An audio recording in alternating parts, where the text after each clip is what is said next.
Hello गाईस, तर आज आपण बनवतोय आमच्या नंदाच्या फर्माईश अनुसार माचवडी वडा.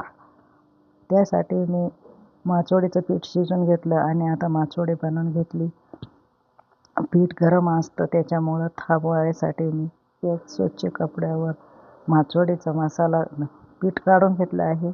त्याच्यात सारण भरून ते आता मी रोल करीत आहे. हा रोल बघा असा करावा लागतो. नंतर आपण याला थंड होऊन द्यायचं आणि असे काप करून घ्यायचे आणि मग एक भांड्यामध्ये सोडा, मीठ आणि पीठ याचं मिश्रण करून हे तळण्यासाठी तयार आहे. आता मी तळून घेत आहे आणि चांगले ब्राऊन कलरवर सगळे वडे आपण तळून घ्यायचे. कमी आचेवर याला ब्राऊन करून घ्यायचं.